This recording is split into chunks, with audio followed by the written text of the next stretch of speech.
Please don't text me when you're drunk. I won't promise, no.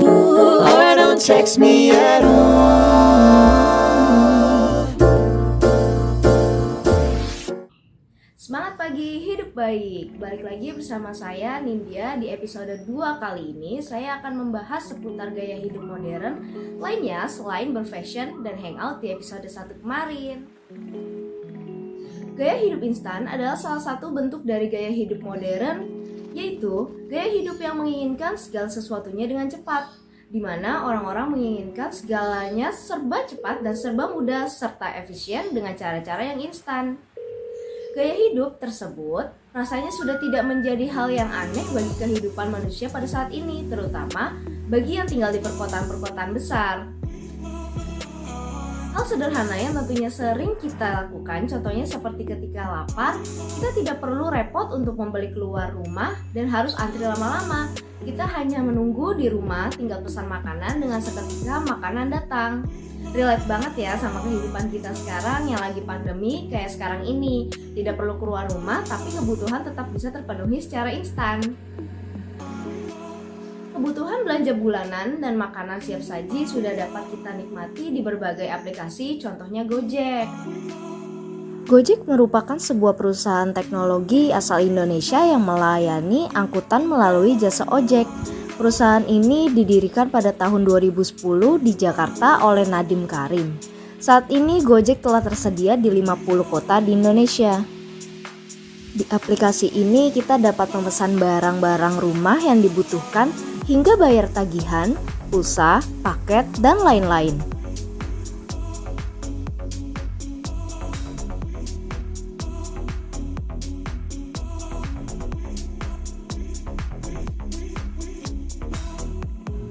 Perkembangan produk teknologi akan mengikuti gaya hidup milenial dan terbukti saat ini dengan munculnya berbagai situs untuk memudahkan gaya hidup mereka, contohnya situs belanja online.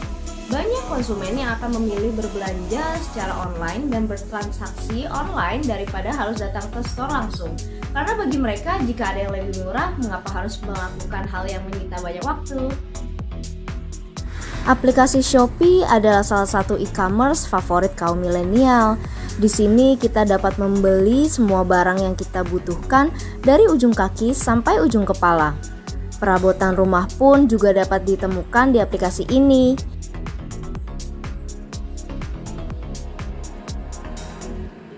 Jadi kalau butuh sesuatu tinggal pesan di e-commerce ini aja, kita tunggu di rumah, nanti nyampe deh barangnya. Gampang kan?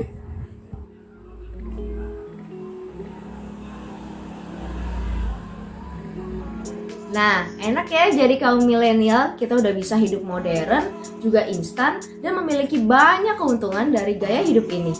Selanjutnya ada rekan saya nih yang akan memberikan sekilas info tentang gaya hidup sehat. Kalau gitu langsung aja yuk kepoin infonya. Halo semuanya, kembali lagi bersama saya Jonatas. Di episode kedua kali ini saya ingin menjelaskan tentang beberapa gaya hidup sehat dan beberapa gaya hidup yang tidak sehat yang sering kita jalani.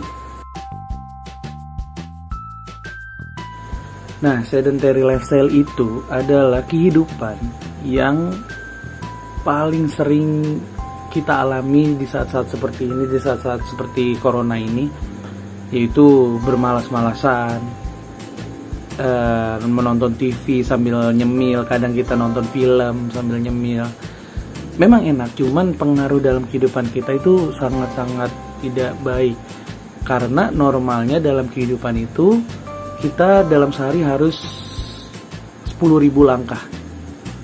Nggak harus 10.000 langkah sih, cuman lebih banyak langkah dalam sehari itu lebih bagus untuk kesehatan. Contohnya seperti kayak kita berangkat kerja, kadang-kala kita naik mobil, kadang-kala kita naik motor, di tempat kerja pun kadang-kala di depan laptop pun kita duduk. Misalkan kita jogging pagi hari itu mungkin dapat 1.000 atau 2.000 langkah. Kalau misalkan kita tambahin lagi jalan sore sepulang kerja, itu lebih baik lagi, maksudnya ada yang ditargetkan. Nah, pola gaya hidup yang tidak sehat yang kedua adalah bermain gadget sebelum tidur. Nah, ini pasti kebanyakan hampir semua orang seperti ini. Normalnya harusnya, misalkan kita ingin tidur jam 9 malam, kita harus berhenti main gadget itu sekitar dari jam 7 atau jam 6 minimal segitu, karena di dalam gadget kita itu terdapat yang namanya blue light. Kalau blue light yang nggak tahu, blue light itu seperti kalau misalkan kita bermain gadget terus lampunya kita matikan, kadang ada layar-layar biru di depan muka kita. Nah, itu yang mengganggu saraf-saraf dari mata kita, yang harusnya kita udah ngantuk, tapi blue light itu memaksakan kita untuk wah, ini harus beraktivitas lagi. Nah, pola gaya hidup yang tidak sehat ketiga adalah kurangnya jam tidur atau kurangnya tidur. Ya, kita hampir semua orang mempunyai masalah dengan insomnia atau kurangnya tidur. Normalnya manusia itu tidur 7 sampai 9 jam. Namun kadang-kala kita asik nonton film, asik bermain game, atau ada pekerjaan yang harus dilakukan, atau bermain-main sosial media. Kadang kita lupa waktu dan tidur terlalu malam, bangun terlalu pagi. Nah, ini sangat mempengaruhi kesehatan dalam tubuh kita. Apalagi kalau pagi-paginya itu kita banyak aktivitas yang harus dilakukan. Tubuh yang kurang istirahat itu sangat tidak baik untuk melakukan aktivitas. Kadang gampang capek. Kalau kita capek tuh penyakit-penyakit gampang masuk. Namun solusinya kita harus mengatur pola tidur yang lebih baik. Misalkan kita tidur jam 9, bangun jam 10, itu akan membuat badan kita semakin segar. Terus juga pas bangun tidur lebih baik olahraga atau yang pemanasan atau melihat jalan kaki kemana-mana. Nah, itu aja video dari saya. Semoga bermanfaat, semoga ilmunya dapat diterima dengan baik. Terima kasih. Halo teman-teman semua, balik lagi sama gue Audrey di Semangat Pagi episode 2. Nah, hari ini gue pengen bawain tentang lifestyle jadi remaja di Amerika. Apa aja sih yang masih relate sama kita sebagai remaja-remaja di Indonesia, dan apa aja yang udah gak relate gitu sama kegiatan-kegiatan yang bisa kita lakukan sebagai remaja-remaja di Indonesia. Yang pertama yang menjadi pembeda antara remaja di Indonesia dan remaja di Amerika, yaitu remaja-remaja yang bersekolah di Amerika itu banyak yang tidak menggunakan seragam sekolah. Jadi mereka sudah diberi kebebasan sedari kecil untuk tidak memakai seragam yang diberikan oleh sekolah. Jadi mereka bebas melakukan mix and match baju mereka senyamannya mereka sendiri. Namun pasti ada peraturan-peraturan yang berlaku tentang baju yang dapat digunakan ke sekolah dan baju yang tidak dapat digunakan ke sekolah. Biasanya remaja-remaja di Amerika ini setiap hari Jumat itu melakukan TGIF atau yang kita tahu sebagai Thanks God It's Friday atau party, karena besoknya itu kan weekend. Jadi remaja-remaja ini gabut kan, kayak bingung mau ngapain, jadi mereka melakukan party. Terus yang ketiga, di beberapa sekolah di Amerika itu ada yang tidak menerapkan pelajaran agama, karena menurut orang-orang Amerika agama itu adalah sebuah privacy dan itu milik orang masing-masing, milik individu masing-masing. Jadi menurut mereka tidak perlu dipelajari di sekolah. Beda dengan Indonesia, di mana pasti maupun sekolah negeri ataupun sekolah swasta atau sekolah dengan agama-agama tertentu pasti mempelajari mata pelajaran agama. Dan yang keempat, ini berhubungan dengan seks atau keperjakaan atau keperawanan yang biasanya di kalangan remaja-remaja US itu dilansir dari Embryonnet bahwa ledekan itu terjadi jika seseorang atau seorang individu di Amerika masih perawan atau masih perjaka. Jadi buat mereka masih perawan atau perjaka itu sebuah hal yang kita anggapnya mungkin cupu gitu kali ya, atau suatu hal yang seks bebas itu sudah menjadi hal yang lazim, karena pasti di luar sana edukasi tentang seks itu sudah banyak digembar-gemborkan. Berbeda dengan Indonesia yang pengetahuan seksnya itu masih sangat tabu, atau kita masih menutup mata tentang seks bebas yang sebenarnya sudah banyak terjadi di Indonesia, cuma memang itu menjadi sesuatu hal yang tidak normal atau tidak dinormalisasi oleh masyarakat Indonesia. Yang selanjutnya adalah summer holiday atau libur musim panas yang berdurasi 3 bulan guys. Jadi liburan di remaja sana tuh lama banget, sampai 3 bulan. Itu ada namanya summer holiday. Nah, selanjutnya ada prom night. Itu adalah malam dansa atau malam dimana kalian bisa melakukan dress up seperti layaknya putri dan ratu kerajaan. Jadi bisa dansa dengan pasangan atau teman teman sekolah masing-masing. Itu biasanya jarang dilakukan oleh sekolah-sekolah di Indonesia. Dan yang terakhir adalah living together. Jadi remaja-remaja di Amerika ini sudah tidak tabu lagi dengan yang namanya living together, atau memutuskan untuk tinggal bersama dengan pasangan walaupun belum terikat sebuah hubungan pernikahan.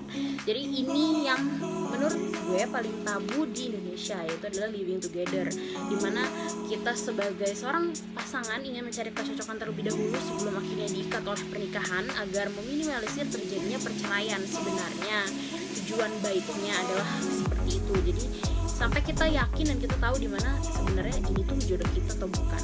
Jadi mereka melakukan living together, yang mana di Indonesia bahwa cinta itu akan datang dengan seiring berjalannya waktu menurut mereka, dan jodoh itu juga nanti akan diyakini sepanjang perjalanan pernikahan. Jadi kalau di Indonesia itu sekiranya pernikahan itu adalah menjadi hal yang sangat utama sebelum kalian tinggal bersama atau mempunyai anak. Namun ternyata di Amerika atau US banyak remaja-remaja yang sudah memutuskan untuk living together atau tinggal bersama partnernya, dan itu menjadi hal yang sudah normal. Nah itu dia tadi sekilas tentang gaya hidup remaja di Amerika. Semoga informasi yang gue berikan ini informatif untuk kalian dan berguna untuk kalian. Mungkin kalian pengen kuliah ke luar negeri, kuliah di Amerika, dan kalian bisa nonton video ini untuk tahu dan gak culture shock nantinya tentang oh ternyata di Amerika tuh seperti ini, ternyata ini perbedaannya di Indonesia dan di Amerika gitu.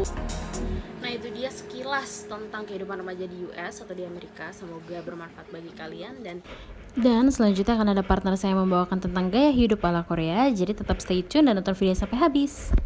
Nah, selanjutnya ada yang tahu dengan lagu ini?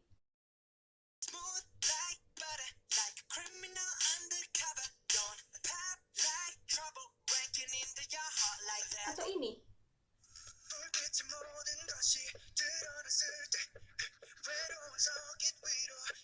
Atau yang ini?